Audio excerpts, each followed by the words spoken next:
was weighing like 297 pounds. And I had to make a change in my life. You know, I was at an all-time low and I wasn't going anywhere. And I was exactly what everybody said I was gonna be, which was nothing.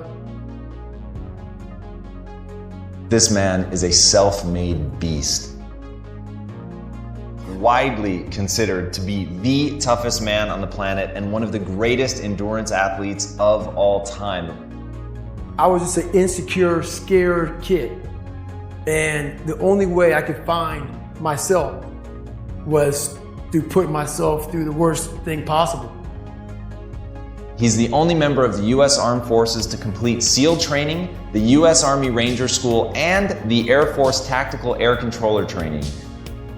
He's completed the infamous Destroyer of Men known as Hell Week 3 times, including 2 in a single year, and 1 that he started and finished with multiple stress fractures and a hernia. No one was here to help me. And the feeling I had every morning, I started shaving my head when I was 16 years old. And the feeling I had every morning, I looked in the mirror, was horrible. And I didn't want to feel like that anymore. And how I felt was a kid going nowhere, a kid that was scared. And most kids will accept that and look for help. But the best thing that happened to me, no one helped me. He served in combat in Iraq, was the bodyguard for the Iraqi Prime Minister. He once held the Guinness World Record for most pull-ups in 24 hours at 4,030. No one felt sorry for me. No one looked at me and said, like this day and age, they'll take you in and they'll tell everybody, stop picking on this person. Back then, they didn't care. I had to build calluses in my brain the same way I built calluses on my hands. So I broke the Guinness Book of World Record for pull-ups a long time ago, but I failed at it twice. And I did 67,000 pull-ups in trying to break this record. So to do 4,030 pull-ups, I had to do 67,000 for training for that. He's run eight consecutive 100-mile races over 8 back-to-back weekends. He ran over 7,000 miles in a single year, and that is the equivalent of running 267 marathons. I saw myself as the weakest person God ever created. You had to have a goal.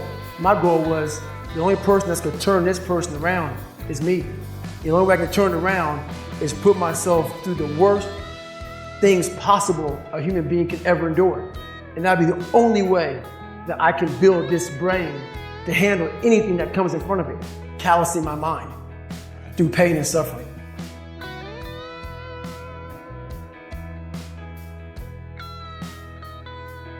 The only way you're ever going to get to the other side of this journey is you have got to suffer to grow. To grow, you must suffer. I'm afraid of my shadow. How can I overcome that?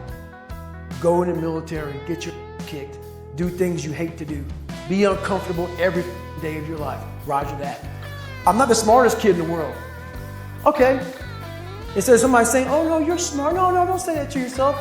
I said to myself, no, I'm a dumb motherfucker. Okay, roger that. How you get smarter? Educate yourself. So the things that we run from the truth. We're running from the truth, man. So the only way I became successful was going towards the truth. As painful and as brutal as it is, it changed me. It allowed me to become, in my own right, who I am today. If you can, for the rest of your life, live inside of yourself, stop listening to people who are calling you fat, gay, transsexual, everything that is makes no sense. All these insecure people putting their insecurities on you, you gotta flush it out. You gotta just be whoever the hell God or whoever the hell you believe in. If you believe in nothing but yourself, I don't care what it is. You gotta take everything and throw it away. You have to believe in one thing, and that is yourself. Self-talk and visualization are the 2 keys to my success.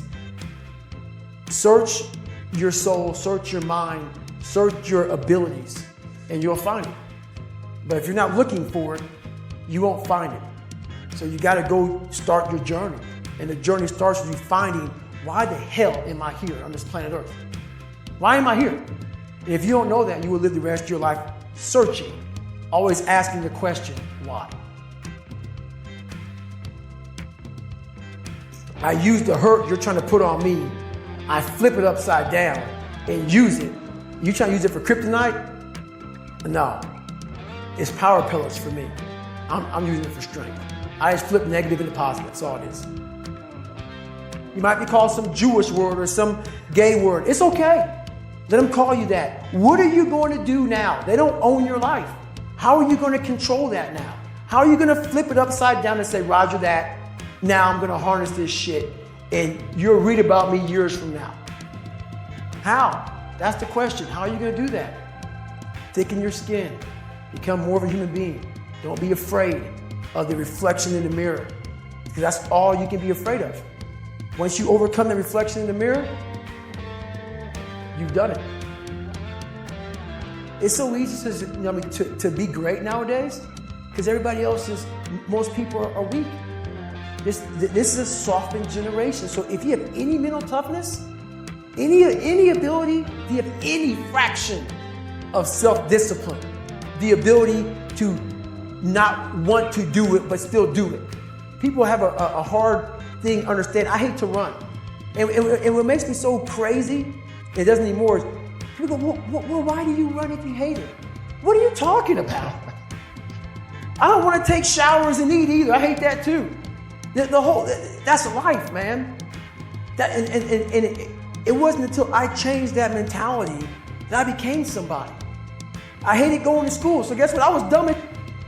But if you can get through to doing things that you hate to do, on the other side is greatness.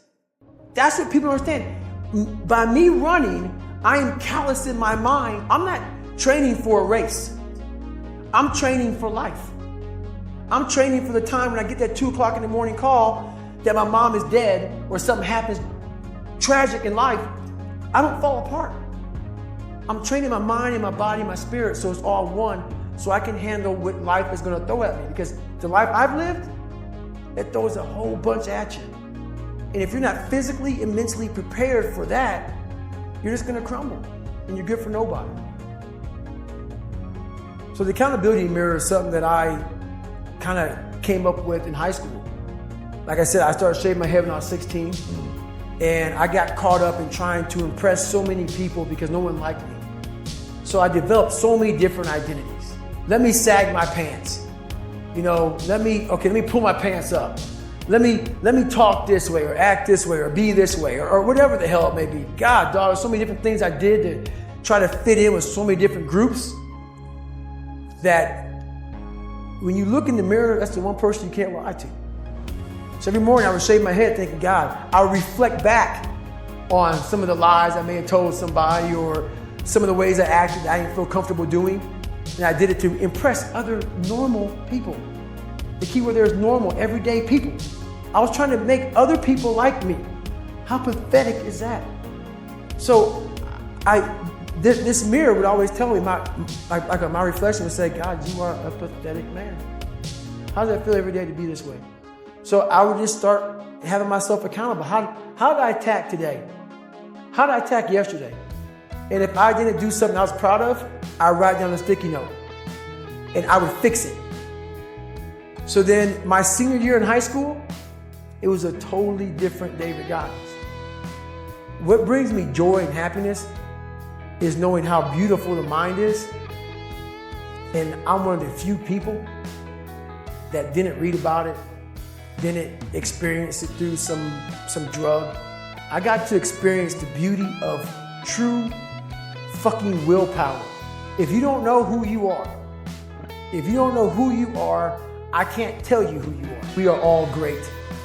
No matter if you think you're dumb, no matter if you think you're fat, no matter if you are fat, no matter if you've been bullied, or no matter if you just got back from Iraq or Afghanistan and you have no legs or your arms or whatever, man, we all have greatness. You gotta find the courage. You gotta find the courage to put your Bose headphones on and silence the noise out of this world and to find it. And to find it because it's out there, but it's gonna take hard work, courage, self-discipline. It's gonna take all the non-cognitive skills. all the non-cognitive skills to be great. You know, smart is good, all this stuff is good. That's all cognitive. It's the non-cognitive skills that set you apart from everybody else. And that's what it's all about.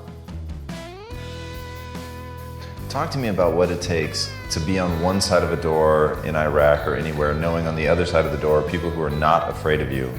They're ready for you to come in, and you still have, and they have guns, and you still have to breach that door. That's a great question. That's a very scary situation when you are on one side of the door and your mind is racing, because on the other side of that door, it could be no one. It could be 4 guys with 4 AK-47s. That door you're about to open could be booby-trapped. So once you open it, boom, your legs are gone. So there's 1,000 things you think about when you're the first guy, second guy, third guy, getting ready to go in a room and flood it. And that's why I talk about the warrior mentality. And that's why so many people are lost when I start talking. You have the right. You're lucky that you don't have to think like warriors think. You're very privileged. I chose this world to be a warrior. And I would choose it again if I came back to this world. But the mentality of a warrior is very different than normal mentality.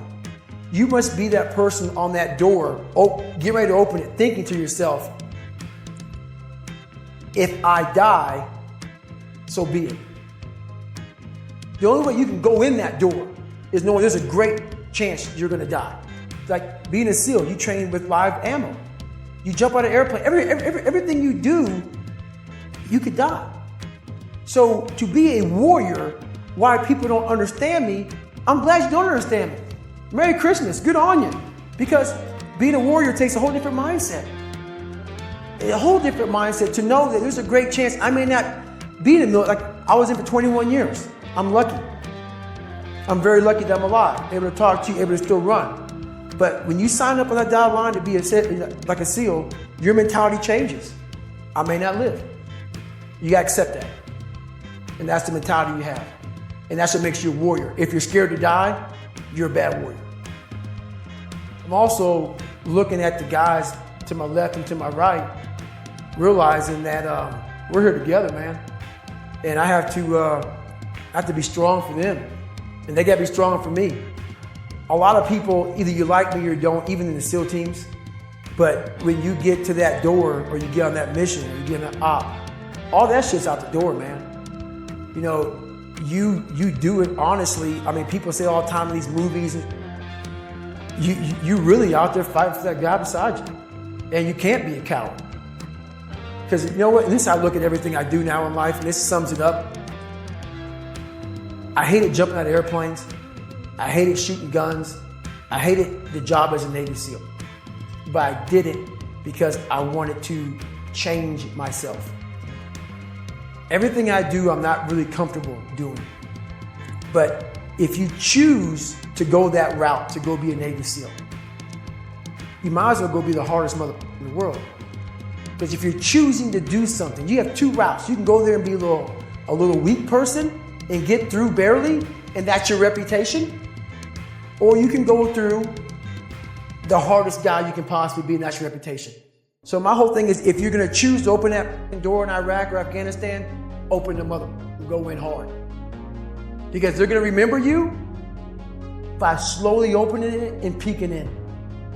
So if you're gonna open it, and you made the mind to open it, don't crack it open. Open the door, go in. That's with life. If you're choosing to do something, attack it.